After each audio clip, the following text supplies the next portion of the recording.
Bom dia, meus irmãos e minhas irmãs, nesta última lição deste trimestre abençoado, apesar de, ainda que, estamos aqui reunidos para continuarmos esse estudo desta última lição. Esse vídeo será em algumas partes, porque este celular só leva 10 minutos de gravação, então vamos gravar a primeira parte e depois continuaremos em outra parte. Esta é a parte 1. E o título de nossa lição é, como os irmãos já conhecem, o risco da depressão por conta da ansiedade. Experiência do apóstolo Paulo, orientando ali a igreja de Filipos. Experiência dos filipenses, orientação de Paulo para não corrermos este risco. E aí vai uma frase de efeito. A diferença entre o remédio e o veneno é a dose. Vamos à introdução. Motivos não faltam para vivermos ansiosos. Precisamos ter preparo.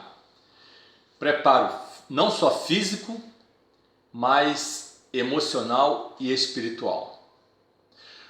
Para o preparo físico, nós temos as academias, né? Tanto em moda hoje, as pessoas querem estar bem com o seu corpo. E é bom, isso não é ruim. Ponto 2, o emocional. Temos aí os psicólogos, temos a irmã Elaine, que trata bem desse assunto com nossos irmãos e irmãs. Temos livros de autoajuda, temos mensagens positivas na internet. Muitas variedades em que essas pessoas se recorrem para tratar do seu emocional.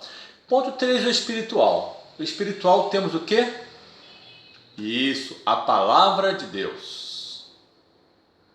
Fonte de alimento e refrigério para as nossas vidas. Vamos a alguns textos interessantes. Veja lá em Eclesiastes 7,14. Diz: no dia da prosperidade, goza do bem, mas no dia da adversidade considera, em que Deus fez assim, este como aquele, para que o homem nada descubra do que há de vir depois dele. Deus coloca em nossas vidas a prosperidade e a adversidade segundo os seus propósitos soberanos, sem revelar a chave do seu plano. Interessante isso, não é? É daí que nós precisamos confiar na soberania de Deus. Viver pela fé. Nós temos Gálatas 3,11, o justo viverá da fé. Hebreus 10,38. Romanos 1,17. Este texto nos remetem a Abacuque 2,4. O famoso, abre aspas, ainda que. Lembra-se desse texto?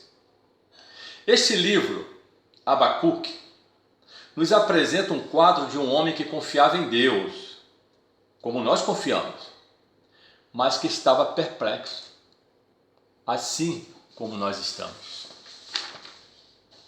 como nós ficamos. Quem não se lembra do texto lido na aula passada? Em tudo somos atribulados, mas não angustiados, perplexos, mas não desanimados. 2 Coríntios 4, verso 8. Viver pela fé é confiar em quem se pode confiar.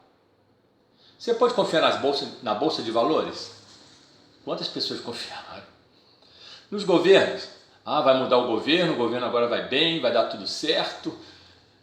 Vamos confiar nesse governo. Na religião, nas religiões, que tem nos decepcionado bastante. Você lembra? Para você ler em casa, Salmo 20, verso 7, verso 8. Desculpa. Salmo 20, verso 7, verso 8, é para você ler em casa. Dever de casa. A ansiedade é tida por muitos especialistas uma das principais razões para desenvolvermos doenças psicossomáticas. Tá aí a irmã Elaine que pode explicar muito melhor isso para nós. Doenças psicossomáticas. O emocional em desequilíbrio leva o nosso corpo a adoecer. E este é o mal antigo. Isso não é novo. Vamos agora ao ponto 1 da nossa revista. A ansiedade dos filipenses. Ponto 1. A ansiedade dos filipenses. Filipos, para onde Paulo enviou esta carta, foi a primeira cidade da Europa a receber o Evangelho. Podemos ver isso lá em Atos 16, 12. Conta a história das viagens missionárias de Paulo. Atos 16, verso 12. A primeira da cidade da Europa a receber esse Evangelho. E esta carta faz parte das chamadas, abre aspas, epístolas do cativeiro, que compõe juntamente com Efésios, Colossenses e Filemão. Foram escritas na prisão. Os motivos desta carta. A motivação de Paulo a escrever foi: A. Agradecer a oferta que havia sido enviada. B. Acalmar a igreja que estava preocupada com o aprisionamento de Paulo. C. Perseguição do Império Romano. D. Egoísmo e vaidade entre os irmãos. E E. Falsos mestres.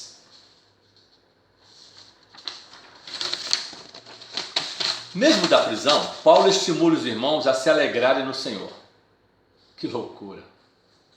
Se alegrar em meio a tudo isso é coisa de crente, é só coisa de crente. Os crentes são assim mesmo, são loucos, no bom sentido. Alegre-se sempre no Senhor. Ele afirma, ele pede, ele exorta. Alegre-se sempre no Senhor. Mas como sempre? Sempre porque é no Senhor.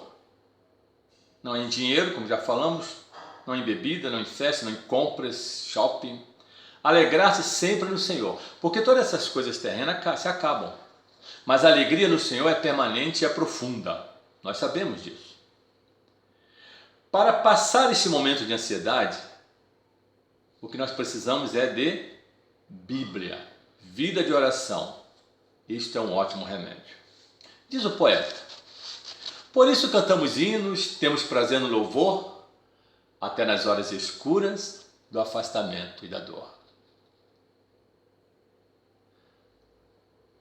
Vamos agora para o vídeo de número 2.